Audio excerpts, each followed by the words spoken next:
How are we, everyone? What I've got for you today is another Dungeons and Dragons Dark Alliance cracker. How to farm gear, especially legendaries. Now I'm just going to get straight into it. And what you want to do is run over to your mission map once again. Alright, once you're at your mission map, there's three maps, three particular dungeons that are perfect for this farming of legendary gear. Now the first one, you all should already know about it, and it is the Order of the One Light, Return of the Tyrant. Now I've already done a full video on this and the strategy on how to run the dungeon very quick. I'll leave that video in the description and go check that out, because how to farm for the gear is the exact same strategy, just at rank 6. The other best option for this tactic is Crystalline Dreams, and it's also Act 3, a Crystal Crown. Now what you'll see both of these have in common is they both have the 1 clock, which is the metric on how fast a dungeon can be completed, and they both have 6 guaranteed loot. It is worth noting that you want to be able to have at least minimum 3 people in the team, because you do need to play at either 5 or 6. And the best tactic is to have 4 players and get your combat score over 4,000 so you can do rank 6, because I find when you play rank 6 and you get 1 loot rarity upgrade from the campfire, you always get at least 1 legendary item. And the third one isn't as good as either of these, but it is the Fury of Icewind, also Act 3, a Tomb of Ice. Well, I'm going to go ahead and show you the best strategy for Crystalline Dreams, Crystal Crown, and I'll also include some gameplay of Tomb of Ice. Now as you come into Crystalline Dreams, you just want to run down, take your first teleport in front of you. Now after this teleport there is a mob. You ideally don't want to fight this mob. For speed reasons, you just want to run past and take the second teleport.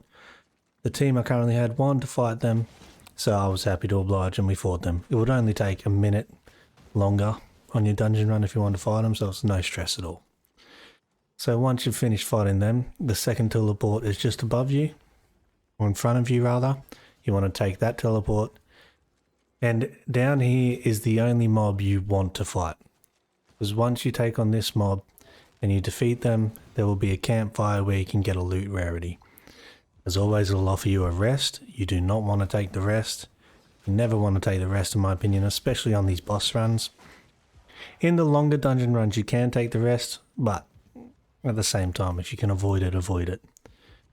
So yes, go ahead and take care of this mob. The ogre is probably the toughest bit of this challenge. These guys are easy, you hit them once and they explode, you just get away.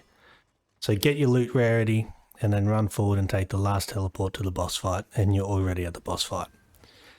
It's a very, very quick dungeon.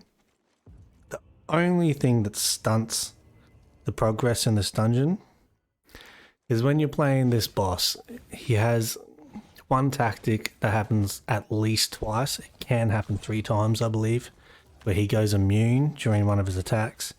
And that attack might have a 15 to 20 second timer on it. It just stunts it a little bit because you can't do any damage to him until he's finished or until he comes back. So it does make it a little bit frustrating for speed reasons, and that's why Return of the Tyrant is still the best in my opinion, because Tomb of Ice also has a similar mechanic, whereas Return of the Tyrant doesn't. As you can see here, he just went immune, and this is the attack. It's quite easy to stay away from. I still haven't got hit by one of these. I almost walked into one last night just to see how powerful it actually is, but I decided not to, because I imagine it would one hit anyone. It will one hit anyone, I would imagine. So as he's finished that, he's still immune, as you can see, and then he goes back to normal, so you can do damage. And like I said, that can happen twice. I think I've played once where it happened 3 times, so it just drags out the dungeon more than it needs to go. But besides that, he's quite simple. He has one attack as well that he actually didn't do during this dungeon, and it's a 1 hit on everyone. I got hit by it once and downed, but I got rezzed and we completed, and it said I had damage received 4 million points of damage. So that was quite frustrating and that's the most I've ever seen anyone receive. So it was quite impressive that he could do that much damage to you, and that, to my opinion, that means he would one-hit anyone, no matter how strong you are. You just have to avoid that attack.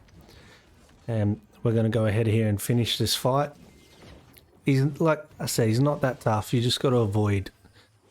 It wasn't that attack, it was another one, but that attack is also very great. As you can see, our Category ran into that and it one-shot her down, as well as the Dritz. But being the tank, I was able to get them both back up quite simply and had enough time. Even swallowing the beam attack while I was at it. So we're going to go ahead here and finish this off and hopefully get ourselves a legendary. At the moment, this Dritz is also only a level 7, and me and Category are 19 and 20, so it is possible to carry a lower leveled friend through these dungeons if you get enough combat power. And keep in mind, this was rank 5, not rank 6, and the Dritz got the legendary there. If this was rank 6, you could guess that 2 out of the 3 or even 3 out of the 3 would have got a legendary. But because we didn't have a 4th and a level 7 Dritz, we had to go ahead and accept that. Now, the Tomb of Ice, as you can see, we just took an elevator up there. That is literally all you have to do at the start of this dungeon and you're at the boss fight. Now, the reason why I don't like this one anywhere near as much as the other two is for this exact mechanic here. He goes immune, flies in the air. You have to go on a little bit of an errand and shoot him down with a crossbow. And even when you get back, he's still immune. And then he goes for a fly and he comes back and breathes some of his ice on the ground, and then when he lands, you can damage him again. And he does that 4 times. Just drags the dungeon out much longer than it needs to be, and it just takes too long for the speed of farming legendary items. So this was rank 5 again, and as you can see, I got the legendary there, and on rank 6 you could guarantee we all would have got one as well. Thank you for watching. If this was a massive help, like and subscribe, and I'll see you at the next one.